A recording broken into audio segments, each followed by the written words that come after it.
Hi everyone, this is Analia coming to you with our weekly Testimony Tuesday video. And today we are going to talk about the perfect Proverbs 31 wife. Now, if you are a wife like me, especially a Christian woman, you've probably either read books about being a Proverbs 31 wife or been in Bible studies about being a Proverbs 31 wife, heard it talked about in your church's women's ministry. Perhaps you've been on a weekend women's retreat and that was the subject matter of the weekend. And I don't know about you, but for me, it's always been something very lofty to attain, being that Proverbs 31 woman, because she does so many amazing things.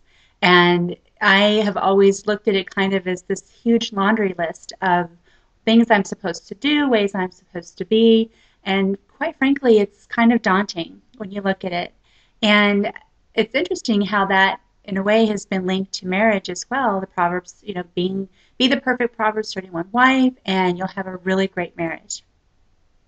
Unfortunately, I know a lot of women who have really tried to be the perfect Proverbs 31 wife, and unfortunately, it has really not been in their marriage the way that they would like it to have been as far as producing the results that they were hoping to produce. Yes, they have grown more spiritually, which is in their walk with the Lord, which is always really important. You know, as believers, we definitely want our walk with the Lord to deepen and broaden every single day, and that's great. And we also, if you're honest with yourself, you're hoping also to do it to jumpstart your marriage, make things a little bit better in your marriage, maybe a lot better.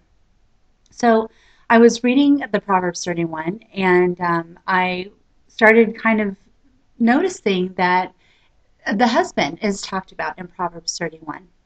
And when you delve even deeper, and maybe those of you listening already get this or realized it, but I didn't. It was never really spoken about to me that Proverbs 31 was actually written to a man. So I started looking at the proverb more and realizing that indeed there is a Proverbs 31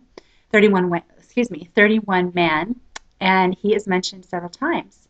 In the beginning, it's addressed to him, and then of course it's talking about. Now we go into the Proverbs 31 wife. I think it starts around verse 11 that it starts talking about the wife.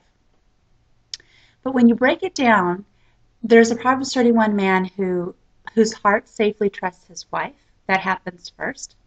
He is a man who's well respected at the city gates, so we know that he holds down some sort of a job. He's in a high position. People respect him and look up to him. And then towards the end of the proverb, it talks about how this man praises her, and he praises her out loud in front of the children. And he doesn't just hold it in. He doesn't just think, wow, my wife's amazing. I really love her. She has done so much for us. He actually praises her. He opens his mouth and speaks. And I was talking to some of my girlfriends and some of the other ladies in the marriage ministry, of course, that we're involved in. And when you really think about it, there's no wife, even a Proverbs 31 wife, who would be able to do all the amazing things that the Proverbs 31 wife can do, that we hope to attain in our own marriages, without her husband being a Proverbs 31 man. Now, I assert that the Proverbs 31 man is someone who is a leader because he's a follower. No one can be a good leader without being a follower, and for husbands specifically, if they're not following Christ, there's no way they'll ever be the kind of leader that their family needs them to be. His heart trusts her. He trusts her with everything in their marriage. He doesn't say, hey, you know what, I'll do this because you're not good at it, so you can only do these things over here. Look all the amazing things that she does. She buys land, she weaves cloth, she takes care of her servants, she's up before everyone, she has endless amounts of energy. And none of that would happen if he wasn't treating her well, if he didn't trust her. He holds down a job, he provides for her family, provides for her the resources to do all these great things that she can do, and in that she increases the resources of the home. And he praises her. He verbally tells her, you're amazing, I love you, you're the best wife ever. And a wife so needs to hear that from her husband. We just need to hear that.